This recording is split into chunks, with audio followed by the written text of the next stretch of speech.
Good morning. So I will just explain once again, I'm serving as a backup this morning. I told Dave Mortensen a few weeks ago, I said, if you have any problems, the speaker doesn't show up, I've got a presentation I prepared for the Mapping Grand Canyon Conference next week, and I'd be glad to share it. And that's the situation we're in today. We've got a couple speakers who didn't make it, so that's why I'm here. So raise your hand if you've heard of the Matthes-Evans map. You know, we've had two speakers, Dennis Foster and Helen Fairley, mention it, so I think everyone has raised their hand. And if you're familiar with the Matthes-Evans map, have you ever asked yourselves, how in the heck did they do that? Raise your hand. Okay, well, I'm here to answer your question this morning. But before I do that, I want to do a little segue. Last evening, we heard from Teddy Roosevelt.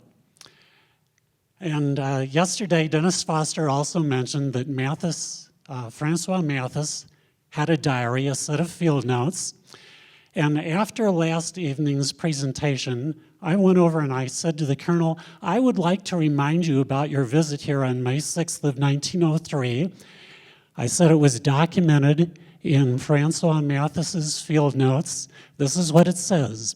Exciting day. President Roosevelt's train arrives at the Grand Canyon at 9 a.m. Roosevelt rides to Rouse Point, that's what we call Hopi Point today, in the forenoon, gives a brief address at 11 a.m., then starts on the fast ride to Grandview Point, Hance guiding. Governor Brodie strains his back and comes home in a carriage. One other takes a somersault. President leaves at 6 p.m. Well, I asked Colonel Roosevelt last night if he should be charged with riding too fast. And he said, well, I barely remember that, but thank you for reminding me. So the Matthes-Evans map, published in 1927, but it was a 25-year effort to create. It's named after Francois Matthes and Richard Evans, two topographers with the U.S. Geological Survey. 25-year effort, a Herculean effort, considering the instruments, the technology that they had available at the time. Now, if you are good in math, you like trigonometry and geometry, you like to camp out 7 days a week, hike 20 miles a day, can deal with horses and mules and get along with your boss in Washington, D.C., then you could be a great topographer. And if you happen to have fantastic cursive writing, you could also be a topographer, as was the case with Francois Matthes. In 1901, Charles Walcott was the director of the U.S. Geological Survey, and Walcott actually made a visit here to the Grand Canyon in 1901. One of the ways that's documented is that his name appears in the Bass Hotel Register. Walcott was here. Perhaps he had decided before his visit that we should have a topographic map of the Grand Canyon. We did not yet have one. Maybe it was shortly after his visit, but very shortly thereafter, Francois Matthes was assigned to be the topographer for this map of the Grand Canyon. Now, Matthes had had good success as a topographer a few other places in the western United States. He had mapped 3 mountain ranges, but a few years after this, in 1905, he wrote, having successfully wrestled and conquered in turn 3 tall mountain ranges in the west, the writer next found himself commissioned with a survey of a hole in the ground.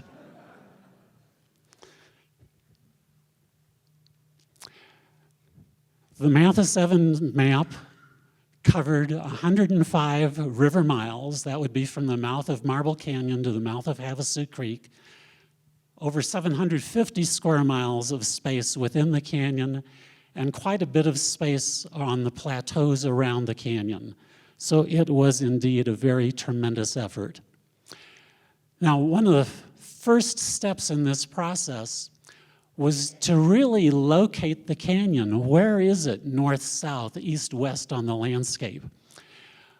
There were some other locations nearby that had been very carefully located in previous efforts through triangulation surveys and so forth. And you see the names of those three mountains to the south of the Grand Canyon. Those locations, north, south, east, west, latitude, longitude, were well known and established. But where exactly was the Grand Canyon in relation to those known points? So they did a little bit of triangulation. And to do that triangulation at those great distances, after all, it's 60 or 80 miles from those locations to the Grand Canyon, they used a device called a heliograph. It's a mirror, and you see that this device has a couple of sights on it that you could sight through.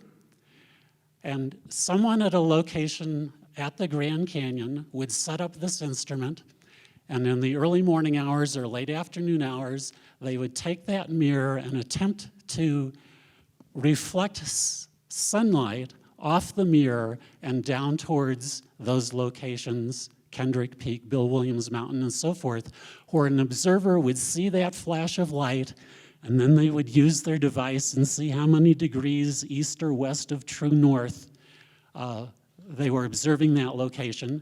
And of course, if you did that from 2 or 3 locations down south, you could figure out exactly where a location like Hopi Point might be on the landscape. So that was a method of triangulation. Hopi Point, there were several other places where they did that.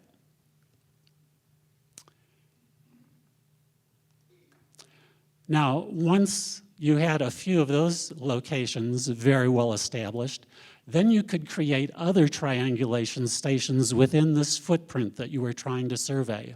So there were triangulation stations, many of them set up on the rim of the canyon, but there were also other locations that were located back away from the rim. Red Butte was one, Shunamu Altar was one. Those were all part of the big picture in doing the survey.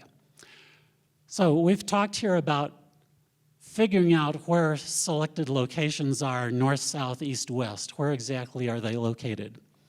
And by the way, when they did that triangulation from the 3 mountains down south, they discovered that the Grand Canyon was not where it was located on previous maps. It was located about 2.5 or 3 miles further north and a little bit further west than shown on those earlier maps. So we've talked about locations north, south, east, west. What about elevations? How are those determined? Well, down in Williams, next to the railroad track, was a benchmark of known elevation. That was certainly determined when the railroad was built. So these topographers had to start at that benchmark in Williams. They worked their way up along the railroad to Grand Canyon Village, very carefully doing a line of levels. And that was a process where you look through a transit and you have a reading on a rod that has markings how high off the ground you are. You work your way all the way up the railroad track, and all along the way you figure out what is your elevation compared to that benchmark down in Williams. And in fact, for a long time, there was a benchmark right at the end of the railroad yard here in Grand Canyon Village. And then from that point, they could do lines of levels to other points on the canyon rim. And in fact, they would do lines of levels to places like the head of the Bright Angel Trail, the head of the New Hants Trail, and the head of the Bass Trails. And those were 3 places where they did lines of levels down into the canyon along existing trails. And in fact, you can go out and you can search for those benchmarks today. Here's a benchmark at the top of the red wall along the Bright Angel Trail. If you do a little searching around, you're able to find it out there. So the area that was surveyed, I mentioned that it ran from the mouth of Marble Gorge to the mouth of Havasu Creek. I've shown in green up here the footprint of Grand Canyon National Park as it existed when it was created in 1919. But of course, that was much, much later than the beginning of this survey. So there was this general concept that we were creating a topographic map of the Grand Canyon at the time. That's what you see in green up there. Now, today, or I guess from the beginning you could say, when the U.S. Geological Survey does topographic mapping, they have a certain a set of quadrants, you might say, running across the landscape, referred to as quadrangles. These are rectangular sections of the landscape that are part of their system. And in fact, today, you will find quadrangles with names, as you see up here on the screen, Bright Angel, Vishnu Temple, and so on and so forth. And you see in the east end of the canyon, well, that network, or those locations, those lined up pretty well with exactly where the canyon was located. But over on the left-hand side, that system that they would traditionally use does not really line up very well with the route of the river. So they did something unconventional in creating the Matthes-Evans maps. They created a couple of quadrangles out there that were different, so to speak. They weren't located where you would normally expect them to be. So this whole process started out as 4 different quadrangle maps, Vishnu, Bright Angel, Shinemu, and Supai, that were created over a number of different years. The actual fieldwork extended from 1902 until 1923, but in total it was only about 38 months of fieldwork. It just got stretched out over a long period of time. These were actually published as individual quadrangle maps in different years. 1906, Bright Angel. Matthes was the topographer based on survey work in 1902 and 03. The Vishnu quadrangle, both Matthes and Evans worked on that. It was surveyed in 1902-03. Shinemu, published in 1908. Richard Evans was the topographer. And then finally, there was actually published a 1921 version of the Supai, and it was very partial, and a 1923 version, again, not quite the total rectangle, Richard Evans, topographer on both of those. So those were published at earlier times, and then to create the ultimate Matthes-Evans map, there was some space on the periphery. That's what you see in gray up there that sort of filled in the rest of the blanks. And that is what allowed them to create the final Matthes-Evans map. You've seen some of these quadrangles earlier from both Dennis and from Helen. The Vishnu, the Shinemo, and the 1923 Supai maps. And finally, in 1927, when the Matthes-Evans map was published, it was published as 2 different pieces, an east half and west map. And as was mentioned yesterday, the other thing that was very unconventional about them is they used a 50-foot contour interval that was unusual and a 1 to 48,000 scale, also unusual. I had mentioned something earlier about triangulation stations. And I need to tell you more about them and the process for actually developing contours on the map. But first, triangulation stations. If there was wood available nearby, they would create a tripod about 12 feet high, wrap a white sheet around it, and that's so you'd be able to see it through a telescope or your instrument from several miles away from some other triangulation station. Here's one, an actual photograph from one on T.O. Point. And then if you didn't happen to have wood available, if you were an area that was not forested, then you would build a rock cairn. And this is not a rock cairn like you see along the side of the hiking trail. This is a rock cairn that's this tall and 6 feet in diameter. And I've seen a few of those around the canyon. Now, this is really cool. I thought to myself, well, I wonder what you can find if you go out to some of those locations where they did triangulation stations. So I went out to a location last summer. Here's the wood. Here's the baling wire. It's sitting there on the landscape. You can see the benchmark where the triangulation station was located. It's been there for 116 years. And you go out to other places, you can find benchmarks. This one's at Cape Final. It's got the 1903 date on it. So, how do you get from seeing something like that, Vishnu Temple, and creating something like that?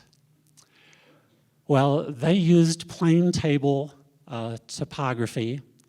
Here's an example of a plane table, 2-foot by 3-foot table with a sheet of paper on it, a telescope or transit, and then a brass ruler below it. The brass ruler turns with your telescope as you look in different directions.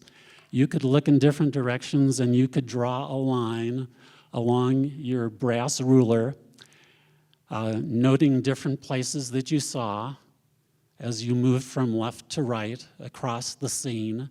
And you could begin to sketch in some semblance of what you thought things look like. So if you were down there at the lower left, somewhere, some observation point way down here and looking towards Vishnu Temple, you'd be drawing those lines against your brass rule and beginning to sketch in some things. So for example, you might have been, and I know they did, observe from Grandview Point over here towards Vishnu Temple. This is the model over at Yavapai. And they had some other observation station. It might have been Lipan or it might have been somewhere over here, looking at Vishnu Temple from a different direction. So you might look at Vishnu Temple from Grandview, and you might note these features on the landscape, and you might draw one of those marks on your piece of paper, as is shown here, and do more marks, and take some vertical angles so you could figure out elevations, begin to do some sketching, and then you could go over to some place like Lipan and look at Vishnu Temple from a different perspective and look at all those different features in the landscape. And then, if from Grandview you had thought that this pointy thing was here and drawn it in like that, but then you got over by Lipan Point and looked at it and you said, oh, it's not back there, it's actually located out here, you'd be revising your sketch, penciling it in a little bit differently. So ultimately, you would go from that sketch to an ultimate engraved map that shows all of the contours. I believe it was at the last history symposium, you heard a presentation by Nicholas Bach. He showed how if you are looking from the rim at a part of the canyon, you're only seeing part of the landscape because there's a lot of topography out there that blocks your view of things beyond. Well, indeed, this was something that the topographers struggled with, but in fact, in the eastern part of the canyon, they had enough viewpoints on the canyon rim that they could see every location, do this process, and actually be able to create the map without setting foot into the canyon. Elsewhere in the canyon, they did have to go down into the canyon so that they could complete all of their mapping. Just a few little interesting things here at the end. Matthes was concerned about river crossings. There were a couple of guys who died crossing the river in August of 1903. He promptly ordered a 2-piece steel boat. Each piece weighed 57 pounds. He got it for $28 plus shipping from Detroit.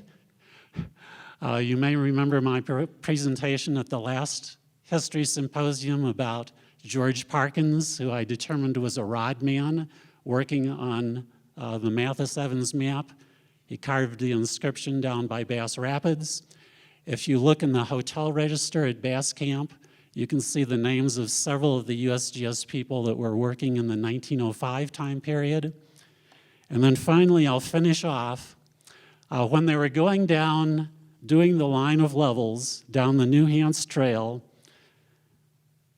and of course they had a level, something like you'd see in a carpenter's level, in their instruments. As the day advanced, the level bubble would grow smaller and smaller. It had been 96 degrees at 6 a.m., until by noon it would vanish altogether, and the work had to be stopped. By that time also, the ground was so hot that the level man could not stand still at his instrument, being obliged to lift his feet in alternation in order not to burn them on the hobnails of his shoes.